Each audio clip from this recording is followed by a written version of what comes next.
Hola, soy Adit Saban y junto con Miguel García, en este podcast hablaremos de la crianza de los niños, la cual es una de las tareas más complejas y satisfactorias del mundo, y aquella para la cual nos podemos sentir menos preparados. Aquí incluiremos consejos, herramientas y reflexiones para la crianza de los niños que te apoyarán a convertirte en un padre de alto rendimiento. Bienvenidos. Hola, bienvenidos a un podcast más de Padres de Alto Rendimiento. Mi nombre es Miguel García y junto con Adit Saban vamos a compartir el día de hoy un tema buenísimo que además en esta fecha en la que lo estamos haciendo, hay incluso hasta un video que se hizo viral acerca de berrinches. Así que, Adi, ¿cómo estás? Muy buen día. Hola, buenos días. ¿Cómo estás, Miguel? Súper contento de poder hablar de este increíble tema, berrinches. Sí, hoy tenemos un tema muy interesante porque, a ver, todos los hijos hacen berrinches. Sería hasta raro decir que un hijo no hace berrinche. Y como papás siempre nos preguntamos, ¿por qué mi hijo está haciendo berrinche? ¿Qué es lo que está pasando? Y, Y bueno, ¿de dónde vienen los berrinches? Sería la pregunta. ok, aquí hay muchos mitos y hay muchas realidades sobre los berrinches. De pronto, no sé si te ha pasado, Miguel, que cuando caminas en un centro comercial ves a un niño que se tira al piso y patalea con las manos y los pies. No sé si te ha pasado. Sí, digo, tuve sobrinos pequeños y también me llegó a tocar ver en los centros comerciales como esta típica escena en donde el niño se tira y grita, etcétera. Y claro, ya se berrinche porque quiere el dulce, quiere el juguete y a veces las mamás o los papás no sabemos cómo comportarnos. Hay papás que se quedan sentados viéndolos y hay papás que se enojan con los hijos y se ponen a gritar porque no aceptan esta escena. Y hay papás que se comportan de otra manera, pero ¿qué crees? Los berrinches no solo son para niños chiquitos, también tenemos adolescentes que hacen berrinches y su manera es aislarse en su cuarto o ser rebeldes o gritarle a sus papás o enojarse frecuentemente. Totalmente. Y Pero bueno, aquí es importante, sí, sí, sí. perdón. ¿Me ibas a decir que era importante? Aquí es importante entender por qué un niño hace berrinche. Cuando vienen los papás siempre me dicen, es que mi hijo es un maleducado, es que mi hijo piensa que le tengo que comprar todo, es que mi hijo no acepta límites, etcétera, etcétera. No hay como muchos mitos de estos niños malcriados que por eso hacen. Y es muy chistoso porque cuando hacen los niños la escena y hay mucha gente viéndolos, de repente oyes como la gente dice, es que este niño es un maleducado, es que su mamá no lo supo educar. Y la realidad es que los berrinches no quiere decir que un niño sea mal educado. Los berrinches nos hablan que esa es la manera como el niño expresa sus emociones. Eso es lo interesante. El mito es, el niño hace berrinche porque es un mal educado. Y la realidad es que el niño hace berrinche no porque es un mal educado, porque de alguna manera está tratando de expresar sus emociones. De alguna manera le está tratando de decir a su mamá, no estoy bien, necesito atención o apapacho o no me siento bien y no sé cómo expresarlo.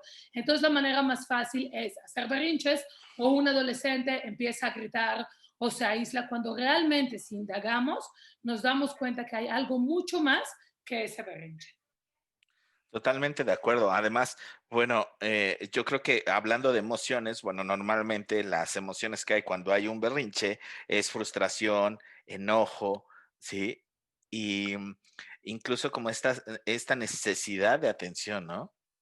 Claro, es esta parte de llamar la atención y es esta parte de decir, a ver, necesito comunicarme, necesito decirle a mis papás algo y no estoy sabiendo cómo.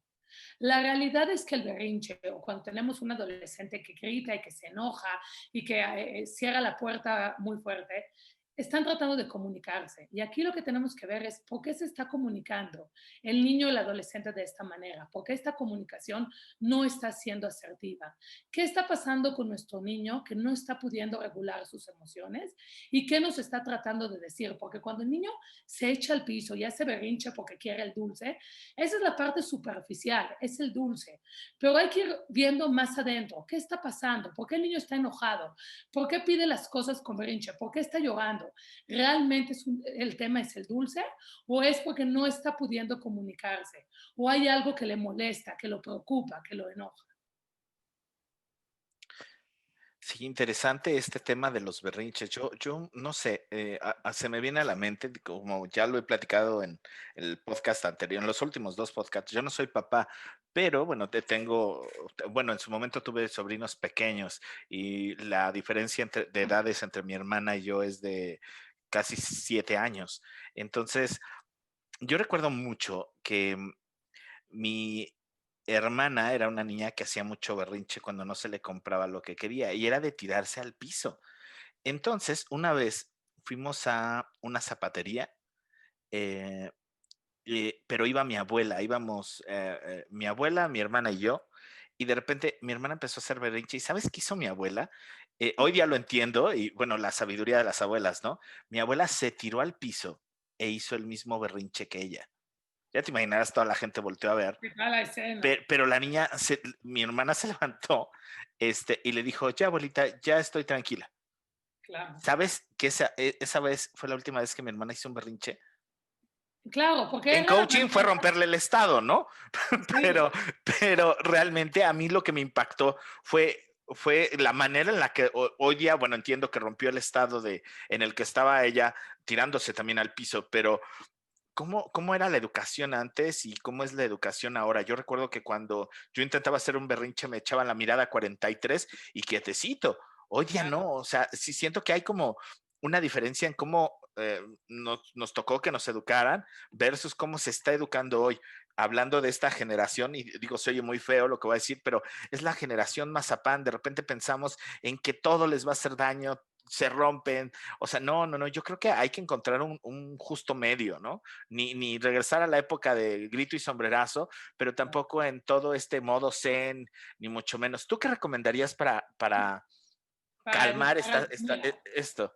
es importante que no importa la edad de los niños, que les pongamos límites, porque de alguna manera cuando nosotros ponemos límites, aunque se enojen los niños, se sienten amados, se dan cuenta que nosotros como papás nos estamos ocupando de ellos.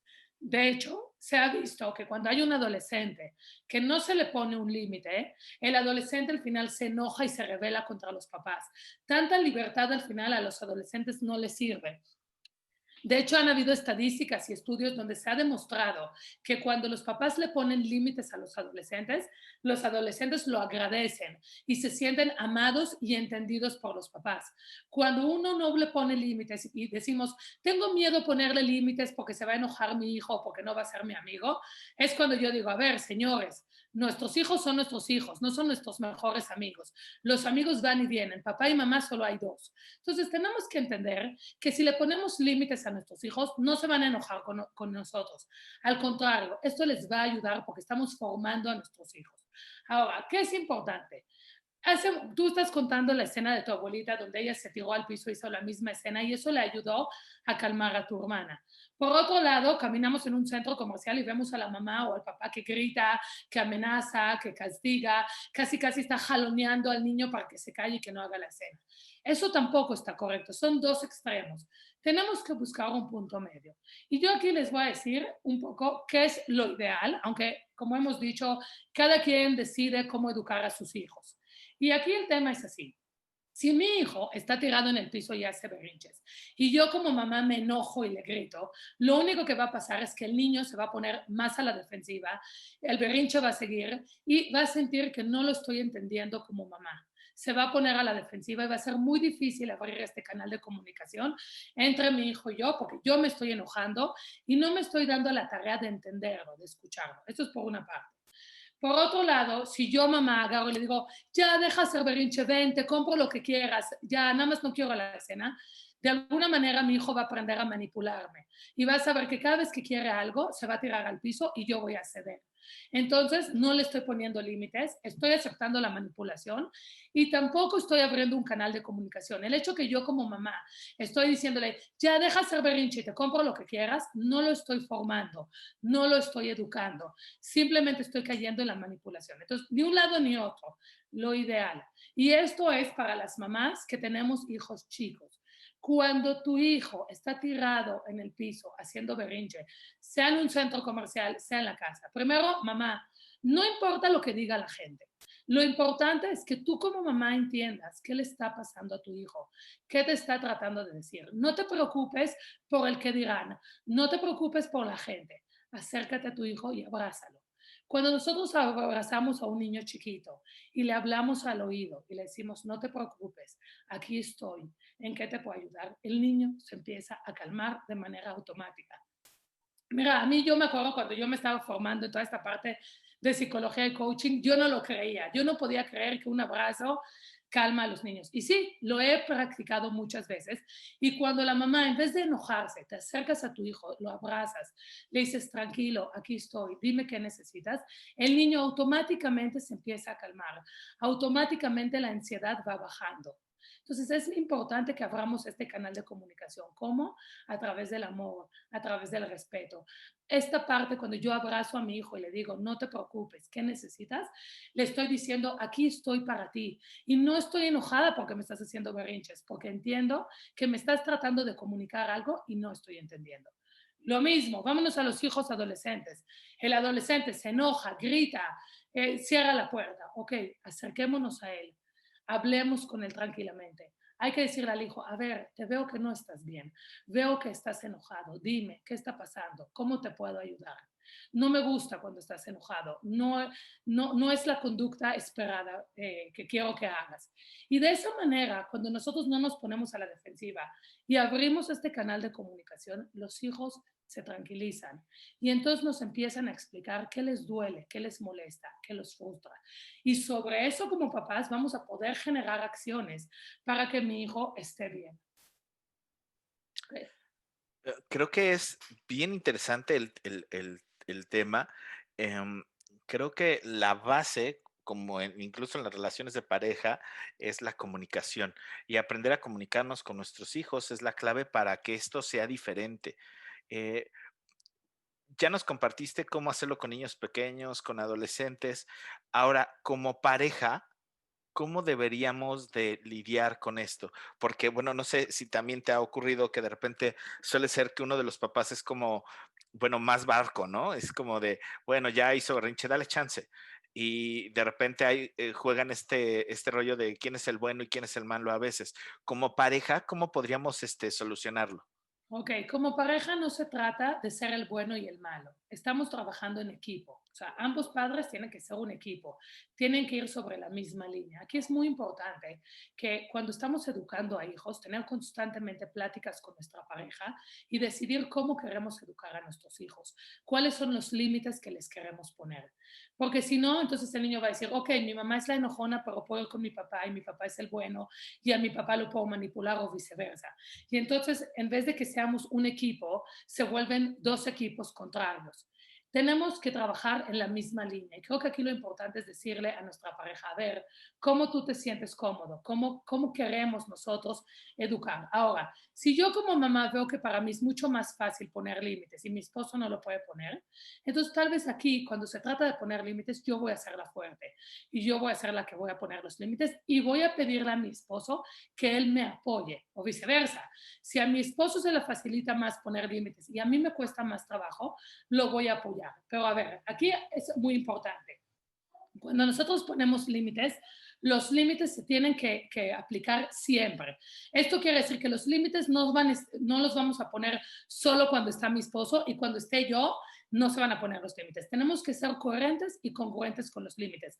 No importa si estoy yo en la casa o si está mi esposo. Si nosotros decidimos ciertos límites, estos límites se tienen que siempre aplicar, sin importar quién está en la casa, porque de lo contrario, otra vez nuestros límites se vuelven incongruentes y entonces otra vez nuestros hijos nos ven como dos equipos separados. Entonces van a decir, con mi mamá puedo hacer esto, esto y esto, y con mi papá esto y esto y esto. Entonces cuando el otro, la pareja, quiera poner los límites, va a ser imposible, porque dejamos de ser coherentes y congruentes. Wow, bueno, pues eso está padrísimo. Y bueno, con esto daríamos por concluido este podcast. Te recuerdo que si te ha gustado el contenido que estamos compartiendo, te invitamos a que lo compartas en tus redes sociales. También nos puedes encontrar en más plataformas digitales como Facebook, YouTube, Spotify. Entonces, por mi parte sería todo. Que tengas un excelente día. Hasta luego. Bye, hasta luego. Que estén muy bien.